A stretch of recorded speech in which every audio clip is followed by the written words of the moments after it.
We were chased by about 4 or 5 different cars, and then we heard on the scanner they had a chopper up.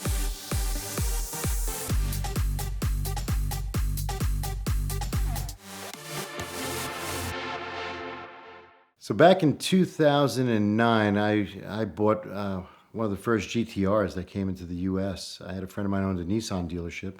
He was gracious enough to let me have the first one, which he was going to keep himself. But he sold me the car, so I had the first one on the East Coast. It was an awesome car. That thing was a monster when it first landed. So I went to use that to compete in Bull Run. With prepping the car for Bull Run, we kind of ran short on time, and I never made the transport truck.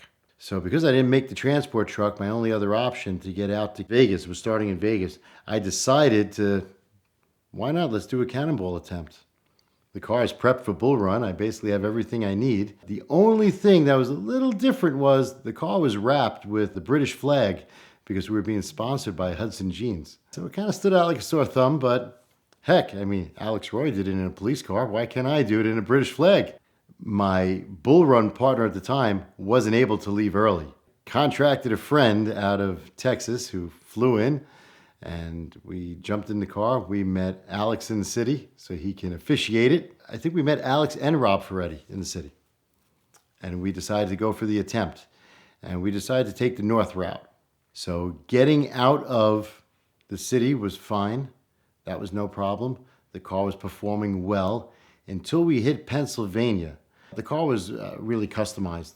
And I had these techie guys who did a lot of work on the car.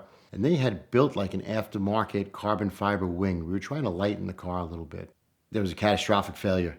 And while I was doing about 160, the wing broke and started flapping around. So I had to stop, and I had to literally like rip it off the back of the car. Without any type of downforce on those cars, they get a little squirrely. That held us up a little bit, but we kept plugging along. We made it as far as Iowa. And when we got to Iowa, I had switched off driving. I had made it that far myself. And I got a little tired and I switched off. A friend of mine who was with me, his name is Barry from Texas. He was a real avid follower of all the Cannonball stuff and was all excited. He got behind the wheel, and within minutes, we were being chased. And man, we were chased. We were chased by about 4 or 5 different cars. And then we heard on the scanner they had a chopper up. He bailed out, and I'm trying to look on a map to try to find another route. And I did, but it just wasn't enough. And we got cornered. We got stopped. They had a canine unit. I mean, it got pretty ugly. They wound up not taking us in. They'd held us up for quite some time. And at that point, it was done. When you're doing the Cannonball, you have to, and I call it banking time. At the very beginning, you have to bank as much time as you can. You just have to put your foot to the floor as much as you can because you might not have that opportunity later on. So you have to bank as much time as possible in order to have reserves. And we did. I mean, at one point, at the very beginning, we were on track to hit 27 hours. I was on the phone with Alex going back and forth, and he's like, yeah, just keep it going strong. Just keep going. If you could do this, I mean, you're in. We had a fuel cell on board. That was a blistering fast car and super reliable mechanically. After we were chased, we went to some rural roads, and then we tore up the front splitter of the car. That was another problem. That was a kind of interesting story because we were done in Iowa, and they let us go finally. And we're like, listen, we're just going to take a cruise in. Let's finish it into California, and then we'll just, call it a day. Then we just decided we'll just go straight to Vegas anyway. But the front splitter was hanging, and we had to do something about it.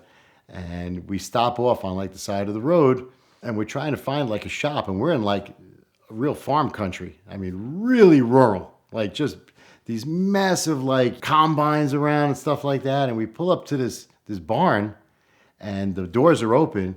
My friend Barry gets out, and he's a good old boy from down south. And he gets out, and he's just yelling, hello, hello, hello, and nobody's answering. He just walks right into the barn and starts grabbing tools. And I'm like, you can't just do that. Now, I'm from the city. I'm from New York. You just don't walk into places and start taking people's stuff. If a door's unlocked, that doesn't mean you can open it. He's just making himself at home. He's getting creepers out of the garage. He's getting flashlights, hammers, this, that. He's under the car. I'm like, I'm pacing back and forth, just waiting for shotguns to ring out. And a guy pulls up in like a tractor. He's like, "What's up, boys? What you doing?" And I'm like, "I'm really sorry. I didn't do this. It's him. He did this." And he's like, "Well, what's going on?" And Barry gets out from under the car and he's like, "Oh, we're just trying to take the splitter off because it kind of broke. We were just borrowing a couple of your tools. You don't mind, right?" He goes, "No, help yourself. Whatever you need. I'll help you. Need a floor jack or something? Because I can go back to the other shop and get one." And I'm like, "Is this really happening?" Like, I'm not used to that kind of hospitality. And the guy's like offering us, "Oh, let me have the missus fix you up some lemonade. You guys look like you could use it." And I'm like, "This is real." Totally not my thing. And I was still like apprehensive, but we got it taken care of. So now we had no rear spoiler, no front splitter. I had the guys from the shop take the factory stuff and FedEx it out. In Vegas, I went to a shop and I had it all installed back to factory. We got to Vegas and that's where the Bull Run ensued a couple of days later. But we tried. That was the first attempt. Barry was involved. He had a bit of a webcasting show with Twitter, and he had a deal with a couple of manufacturers where he did some road testing of cars, and he used to race cars, some trucks and stuff like that. He was a pretty seasoned driver, and he had a Corvette, a Z06 that was modified and did a lot of road racing. He was a driver, had a lot of experience, and he always was interested in doing a coast to coast and a Cannonball. When I had put on Facebook, is how it came about, was I missed the transport truck. Is there anybody that wants to take a ride with me to Vegas and drive my GTR with me and keep me company? I'll pay for your flight back. Just to have somebody keep me company. He contacted me right away and said, "I think we should do something else." And I said, "Well, what do you have in mind?" And he just sent me the letters and numbers that said C2C. And I said, "Excuse me?" And he's like, "You never wanted to do it?" He goes, "I know you wanted to." I said, "Oh yeah, I've been thinking about it for years and planning it out, but I just haven't executed it." He goes, "Well, never a better opportunity. You got to get your car to Vegas. It's only a couple of hours from LA. I was like, "Good point." I said, "Well, if you want to do it, let's do it." And I flew him in to New York, and we did a couple of days of prep and just shakedown of the car, and then we went. I don't think there were a lot of people that tried, and I think if they did, it would have been more publicized, and you would have known about it. I mean, when Alex did it, there really wasn't much social media. And as social media grows, so does awareness of a lot of things. And it also spoils a lot of things. And that also brought about, the COVID records. Instead of it being a record, it became a COVID record. Listen, I'll be the first one to tell you, it's not easy. It's not easy. I beat myself up so many times. We did it 4 times. I did it once, and then I did it 3 times with Romuald. Forgive me if I pronounce his name wrong. It's always difficult for me. But yeah, we had the one failed attempt in his wagon. Then we had the one completed attempt in his wagon. And then we had the completed attempt in my Audi S8. Unfortunately, his wagon, I felt at the beginning was going to be the best for this. I mean, monster fuel cell, great, but the turbo diesel just didn't cooperate with the elevation changes and the fact that it was a European tuned car. I found myself at one point with my scanner, like live deleting codes as I'm doing 80 miles an hour because it went into limp mode and deleting and then trying to get it back up to 110, only to go back into limp mode and just fighting it the whole way.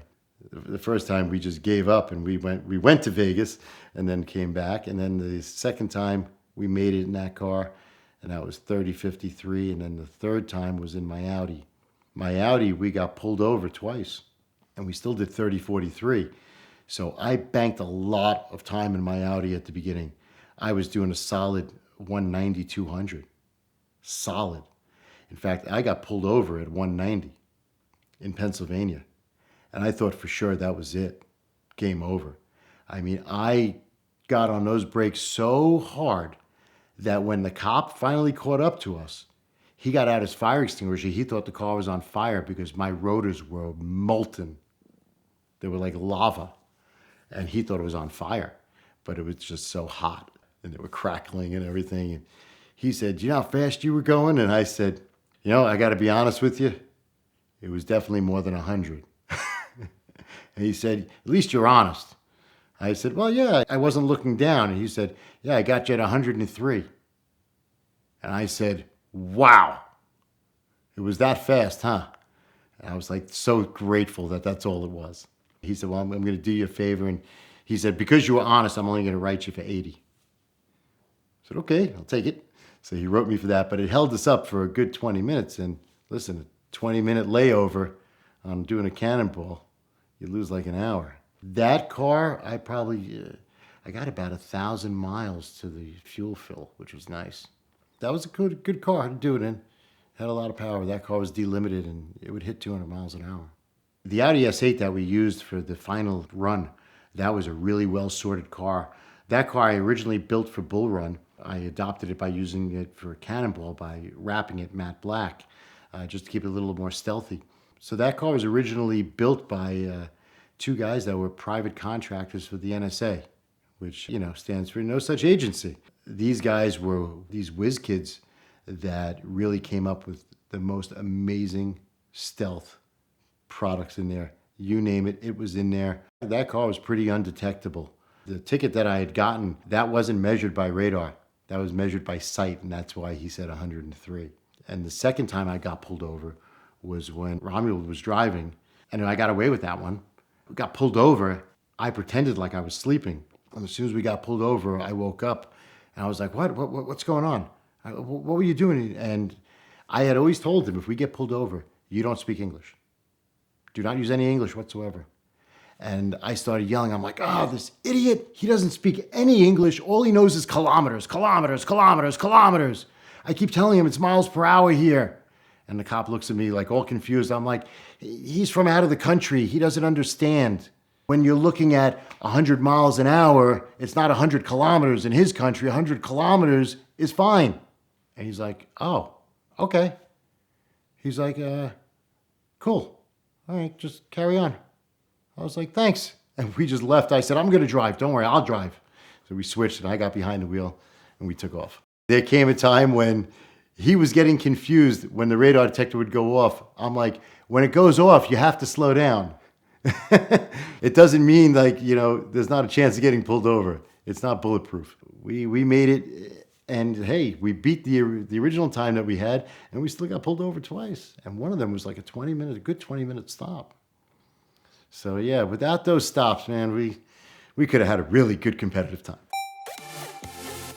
Successful car purchasing is all about knowing your buying power and being able to move quickly. And the best way to do that is getting pre-qualified with Premier Financial Services. Call one of these numbers, speak to one of their representatives, fill out their application, and then you'll know exactly how much car you can buy. You'll approach a seller, tell them you're already qualified, you've got your simple lease set up from Premier Financial, and you'll be able to close very, very quickly. That's why Premier is one of the most powerful partners in the world of exotic car financing, and that's why I turn to them every time I go out and try to buy something crazy.